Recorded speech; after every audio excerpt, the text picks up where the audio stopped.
So earlier this week, the new Fantastic Beasts Secrets of Dumbledore trailer came out. The second one, probably the final one, because the movie comes out in a month and a half. Oh my gosh. On Monday, I posted a reaction pretty much right away to the trailer, and there were a lot of things that I saw that were, I don't know, mind-boggling, and there were a lot of things that I didn't catch. So today, what I've got for you is a complete breakdown. I just made a list of, I think, 68 different things that I didn't notice in the trailer the first time, and today I'm gonna go through all of them.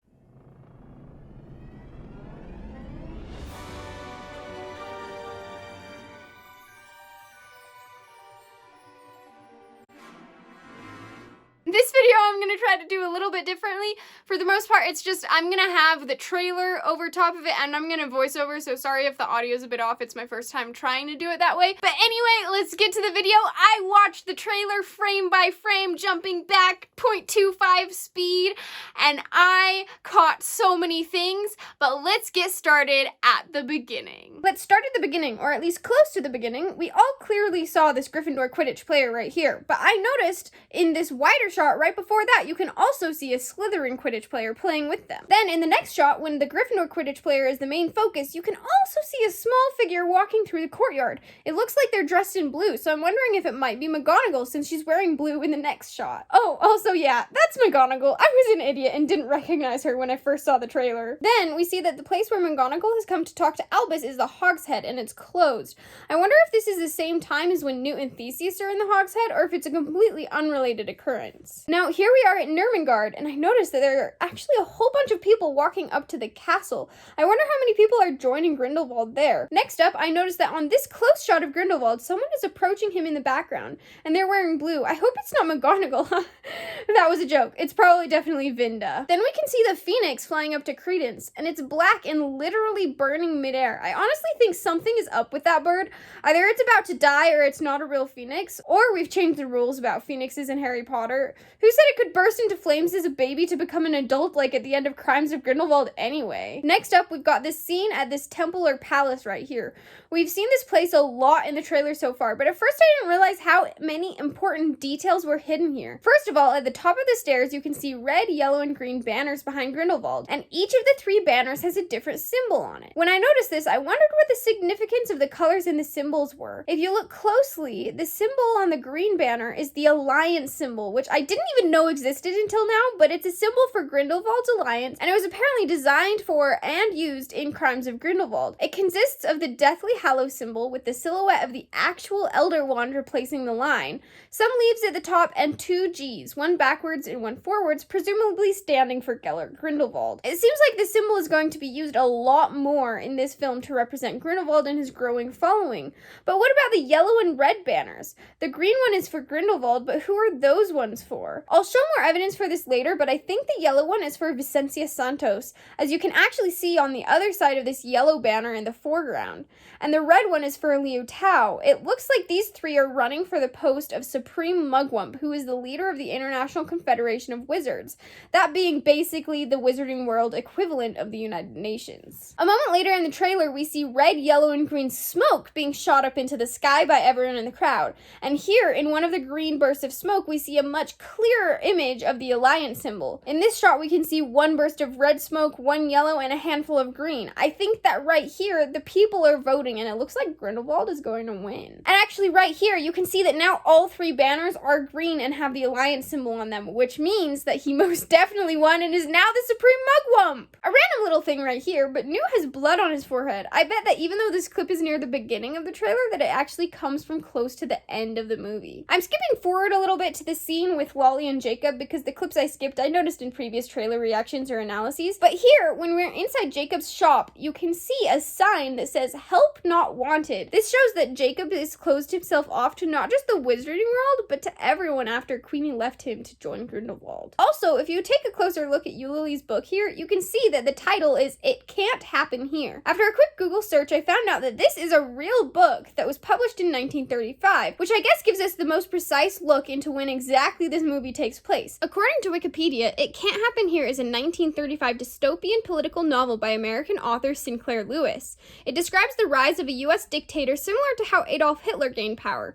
Clearly, this choice of book is meant to mirror Grindelwald's rise to power as well. I wonder if in-universe Lolly is also doing some research on the Muggle events occurring at the same time, or if it's just a fun little Easter egg. Next up, we're on the Great Wizarding Express, a train that travels from London to Berlin, and right here, you can see that Jacob's holding a frying pan, which he was also holding a few seconds ago when Lolly was talking to him. Because of this, I'm guessing that Lolly took Jacob straight to the train from his bakery. Skip forward a little bit to this banquet. I noticed that the symbol behind them is some kind of bird, maybe a phoenix or an eagle.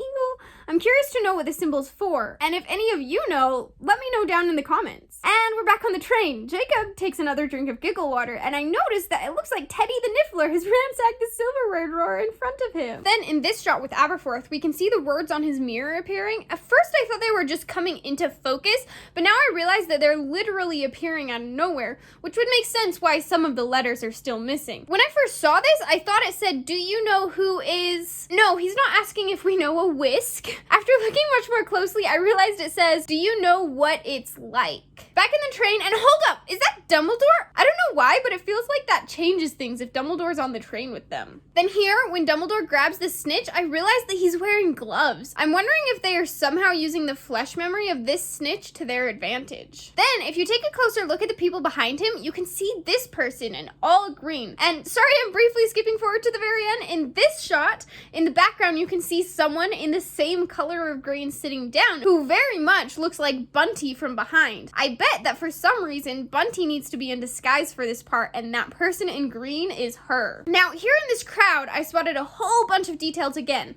This is one of the parts I mentioned before that really gives us proof that Grindelwald is running for Supreme Mugwump against Vicencia Santos and Liu Tao. First of all, this yellow sign right here says "Vote Vicencia Santos," and the big banner on the right has her face and says "Chef Suprema Confederação Internacional de Bruxos." I very much apologize for my pronunciation there, I'm sorry. Which would be a possible Portuguese translation for Supreme Mugwump International Confederation of Wizards. A couple quick asides, Anton Vogel, played by Oliver Masucci, is the current Supreme Mugwump, according to an article by MuggleNet. Also, I love the descriptions for these new characters that are on the Harry Potter wiki right now, like this. It's literally like, she stood behind Gellert Grindelwald and to the side of Liu Tao in front of a temple or castle at some point in the 1930s, presumably in Asia. And back to the details in this clip. It looks like Vicencia Santos supporters are on the right and Liu Tao's supporters are on the left. These red signs look like they have his face at the top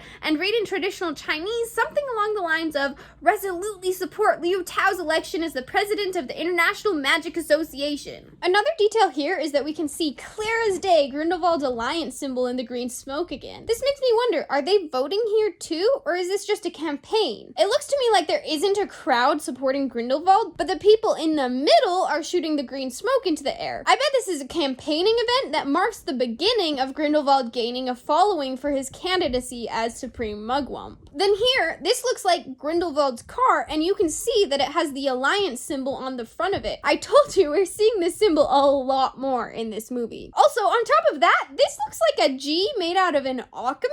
That's interesting. It could also be a phoenix or a dragon. I'm not sure what magical creature Grindelwald might use as a mascot. Now we are on to my favorite scene from the trailer. This diner scene with Dumbledore and Grindelwald. This is honestly just the most random thing. Yes, Dumbledore and Grindelwald are just having a casual conversation over lunch. But I noticed this time that Grindelwald is already gone when the diner burns away in flames. I bet this is some type of communication spell and they're not actually in a diner. After the conversation, Grindelwald must leave first, and when he does, maybe it looks like he burns away. Then when Dumbledore leaves, it looks like the whole diner burns away. Also, as a bonus, this wasn't in the full-length trailer, but in one of the TV spots, we finally get from Dumbledore him admitting that he was in love with Grindelwald. Oh my gosh. Because I was in love with you. Back at Hogwarts, we are in the room of requirement. It looks like everyone except for Newt is looking down to the left. Newt is obviously transfixed by this interesting new method of transportation,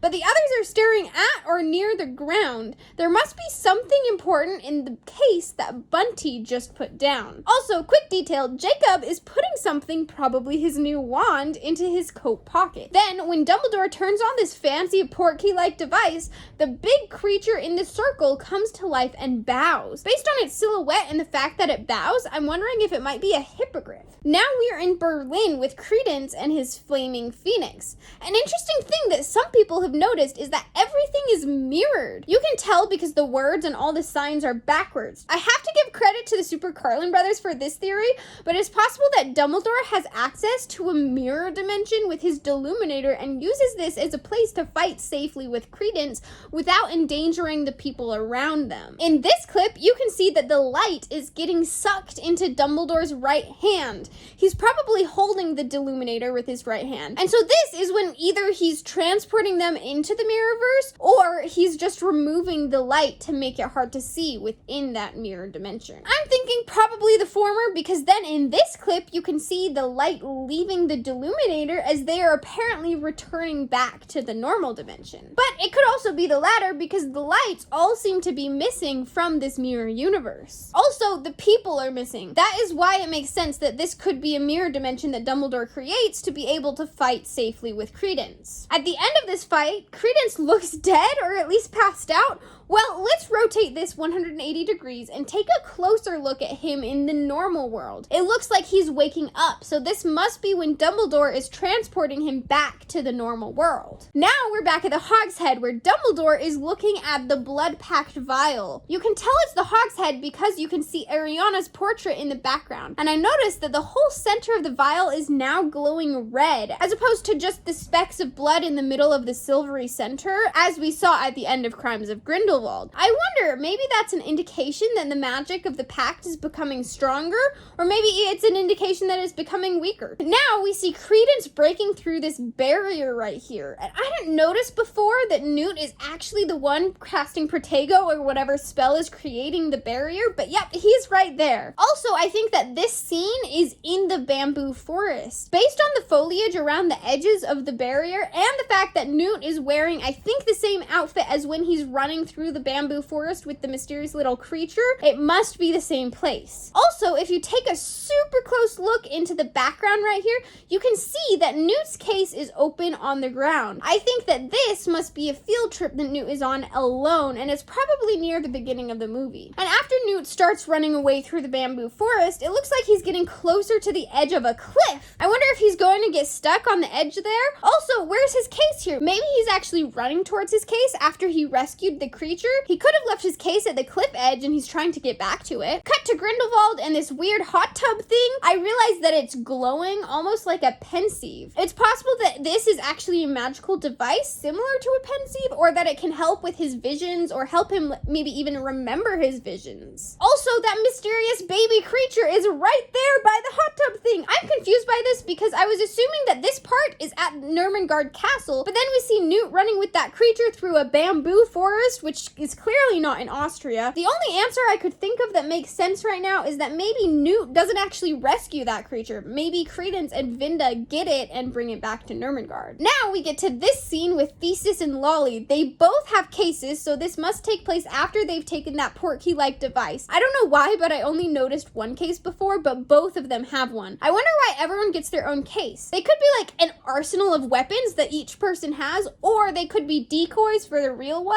We'll have to see. Theseus also uses an interesting jinx to stick this guy in a wall. The victim kind of looks like Dumbledore, but I don't think it is because the wand doesn't quite look like his. Now, in this cave, I have spent way too much time trying to figure out who the person that gets caught by the creature is. It looks kind of like Dumbledore, but it sounds like Jacob. Whoever it is must have been standing in this doorway when they got caught. And there they go! Based on the fact that Newt says we're gonna need some help when this happens, I would bet that it's Dumbledore, but I'm still really unsure. In the next clip, we briefly see Pickett riding on Teddy's back. Pickett still has Newt's wand, and Teddy is holding a piece of fabric with a phoenix on it. The phoenix looks very similar to the one that was on the front of Nicholas Flamel's book in The Crimes of Grindelwald. You know, that one that he used to talk to Lolly? It could be a bookmark or something related to those books that presumably Dumbledore and all of his contacts have to communicate with each other. And it looks like right here, the phoenix is shimmering, so it could be a message that someone's trying to use the book to communicate. Next up, we can see that Newt is either caught by or riding on the tail of this creature. I noticed in this clip that it's clear that this creature has a beak. Between that and its pterodactyl-like wings, it's most definitely a Snallygaster. Here is part of the entry for Snallygaster in the 2017 edition of the textbook Fantastic Beasts and Where to Find Them. Native to North America, the part bird, part reptile Snallygaster was once believed to be a kind of dragon, but is now known to be a distant relative of the Occamy. Then we see a fight between Dumbledore and Grindelwald. A lot of people are confused about this because they aren't supposed to meet again until their famous duel in 1945, most likely 10 years from this point in time. But if you look at the background, there aren't people and it's hazy. I bet they're using the same communication spell as with the diner and they aren't actually meeting in person right here. Here we see Yusuf and a whole bunch of people, and he actually casts a spell against someone here. I'm curious about Yusuf's arc in this movie because on the train he's clearly part of Newt's team, but then we can see him on Grindelwald's side. There are a few possibilities. He could be brainwashed, he could be undercover, or he could just agree with Grindelwald. What do you guys think it is? Let me know in the comments. Based on this shot, it makes me think that he's still on Grindelwald's side at the end, but it's hard to tell. After seeing all of those campaign signs, we finally get a close-up of Vicencia Santos. There she is right there. And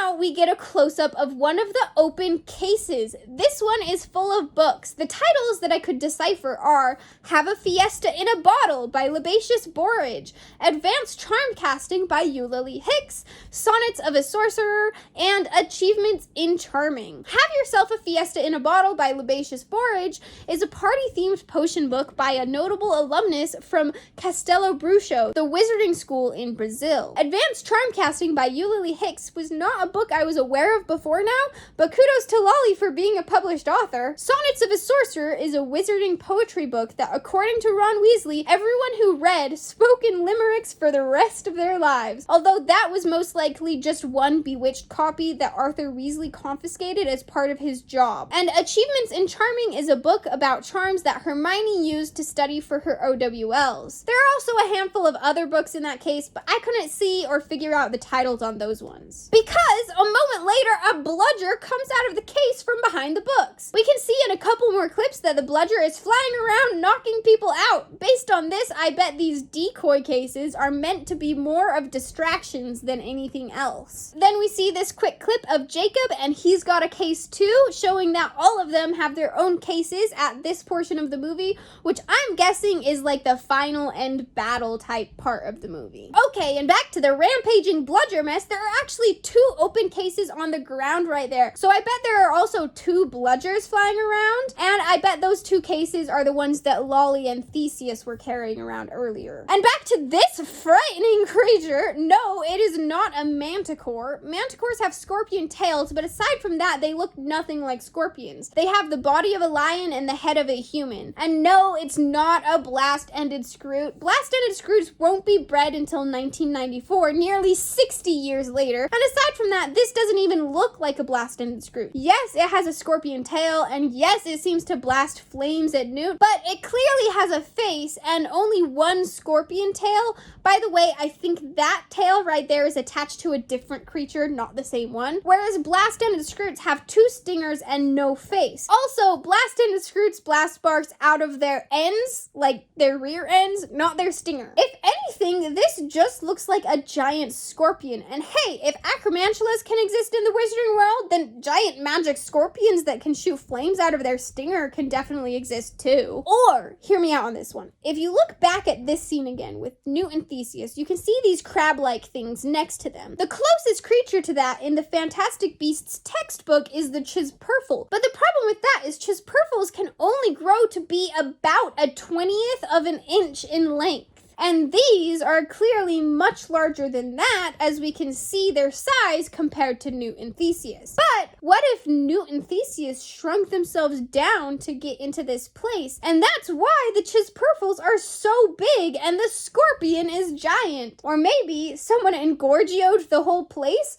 which could also have the same effect. Also, the giant scorpion has some tentacles that are giving off some strong Doc Ock vibes. And then one of them got Theseus! I thought it was the stinger before, but it's one of those antenna things. At least that means maybe he's not poisoned. Next up, we're back to Dumbledore versus Credence, and I noticed it's still mirrored right here because that sign is backwards. Also, look right here. Their wands are doing a weird connecty thing, kind of like Priori and Cantatum with Harry and Voldemort, but this time with a black wispy thing that looks kind of like Credence's Obscurus. That's a really interesting detail, and I have no idea what's going on there. And now the Phoenix joins Dumbledore, and it looks exactly like Fawkes. I would totally bet at this point that that is Fawkes. Also, a fun little detail in the logo, the silhouette of Dumbledore's wand is cut out of the D in Dumbledore. That matches the fact that the line underneath Fantastic Beasts is shaped like Newt's wand. Then we can see while Dumbledore and Jacob are walking through this crowd,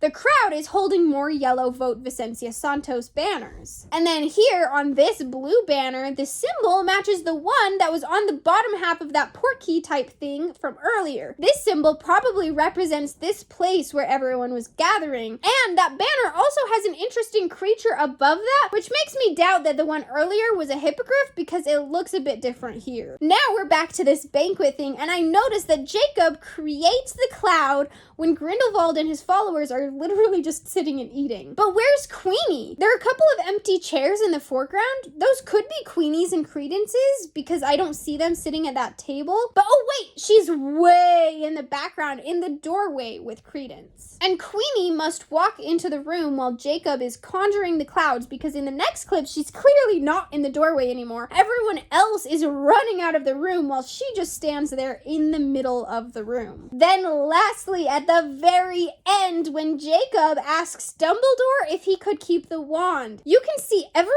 else sitting at the top of the stairs facing in the opposite direction. They're facing the other way, but from their backs, it looks like from left to right is Newt, Yusuf, Lolly, someone in red, and someone in green. The fact that Theseus might not be there really worries me. I really hope they don't kill him off in this film. I mean, that could be him sitting next to Newt, but it looks a lot more like Yusuf to me. Then I already mentioned that the person on the right end in green looks like Bunty, but who's the person in red next to her? To me, it looks a lot like Tina. I couldn't find her in the background of any other clips at this temple place, but that has got to be her at the very end. What do you guys think? Well, thank you for watching this video. I really do hope you enjoyed it. Leave a like if you did, and don't forget to comment down below. Was there anything I missed, or do you think I got anything wrong? Let me know in the comments down below. Don't forget to subscribe, which you can do by clicking right there and then hitting that notification bell for my next Secrets of Dumbledore videos that are going to be coming out. And check out more of my videos. Up top is my trailer reaction from Monday, and underneath that is a playlist of all my Fantastic Beasts related videos. Thank you for watching, and I will see you next time. Bye!